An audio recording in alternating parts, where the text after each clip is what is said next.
Hi there, Christina here, and welcome to the Becoming Wives show, the place to explore the inner work needed to help recover and engage your soulful essence. Remember to hit that subscribe button and tap the notification bell so that you can keep up to date with all replay content. In this special time, with trending hashtags like stay at home, I've observed so many different reactions to this. For some, it seems like a prison. For others, a haven. I observe the stuck at home movement and the digital marketers who are using it for their ad campaigns to get you to make use of the time. I see moms curtailing their kids' eating habits and their snacks. I see wives butchering their husbands to start new projects on the house or finish incomplete ones. I see teachers fidgeting to get settled in the new online arrangements and other people happy for the break, deciding that they'll ride through reading or sleeping, getting on some long overdue projects, or posting videos of themselves participating in the Renegade Challenge on TikTok. And the kids, their usual, at their best, turning the place upside down. Now, I started reflecting on what home means, and I wanted to look at our being as home. One of the most beautiful poems I know is Rumi's The Guest House. And in this poem, he challenges us to welcome and treat all of our feelings and experiences with respect, even those that we deem negative. And I want to read it for you. The Guest House. This, being human, is a guest house. Every morning a new arrival. A joy, a depression, a meanness, some momentary awareness comes as an unexpected visitor. Welcome and entertain them all. Even if they are a crowd of sorrows who violently sweep your house empty of its furniture, still treat each guest honorably. He may be clearing you out for some new delight.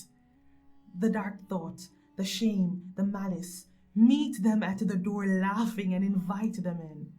Be grateful for whatever comes, because each has been sent as a guide from beyond.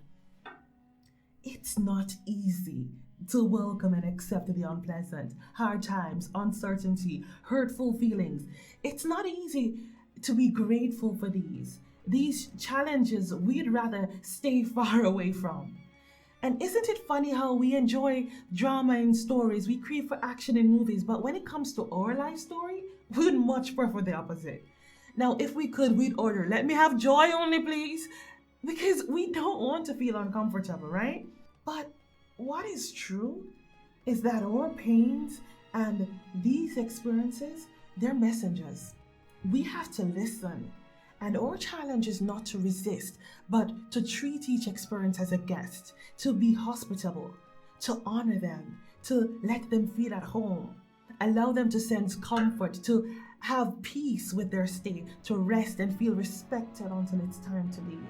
Now, think about what happens when people don't feel like they belong. They get lonely, depressed, anxious, restless, and some may engage in harmful activities to self and others. And if you've seen that 2019 psychological thriller Joker, you get a vibe as to what this looks like. It's the same thing with your messengers. They will create chaos in your life until you treat them with respect. You'll see these evident in unbearable pain all over your body. Crises after crises, they'll show up in your relationships. They'll create nightmares, haunting you throughout the night. Wherever they can get voiced, they'll protest. They'll not stop until they're let in. And your hospitality will be rewarded. Your home will flourish.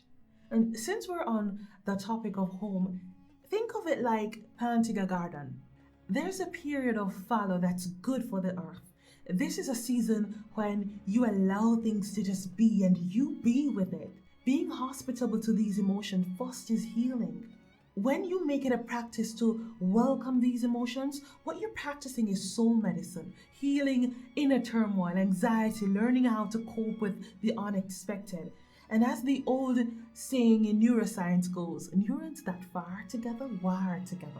So, that conscious practice of welcoming the balance of emotions over time strengthens those circuits, lay down that neural pathway, and help you to become grounded in dealing gracefully with life's challenges. And as the poem suggests, these visitors have a purpose. One being that they may be there to clear out and make room for the light. Sometimes we experience sorrows, heartbreaks, and hurt, but they in turn open doors for new beginnings. They set up for something to brew. They place you on a new path of discovery. Think about it. Have you never had an experience and you thought that your life was over? That you can't survive beyond this? Maybe you lost a loved one or a lover, not having gotten an opportunity. You got diagnosed with an illness, you got cheated on, abused, neglected, robbed. But because of that, you took a new path. You went deep, dark down, and you tapped into unknown strength. You gained wisdom and you learned resilience. You got school and how to serve others and how to be kind to and love yourself just as you are. Your life will never be the same. I love this quote by Mahatma Gandhi. He said, "I will not let anyone walk through my mind with their dirty feet." So you have to allow these experiences so that they can clean out your psychic home as well as the exteriors. Violently sweep your home empty, the poem says. The broom itself is such a powerful symbol, a sweeping here symbolizing purity of thought, getting rid of things and people in your life that cause clutter, those things that hinders consciousness, the things and people and experiences that you're attached to that's holding you back. And then empty, that's a vacuum that will allow for new things to emerge, for the unexpected, for expansion and enlargement. And I talked more on this in another video, clearing, keeping your psychic home clean. You can check in the cards here. So friend, be grateful for whatever comes. Now, I hope that you found this little reminder and tips helpful. Remember to subscribe for the amazing content to empower and enlighten and encourage you on your journey. From the Book of Symbols, we escape home, outgrow home, return home, seek home. Home is the goal of epic odysseys, spiritual quests, and psychic transformations. In the comments, I want you to tell me, what does home mean for you? Bye for now.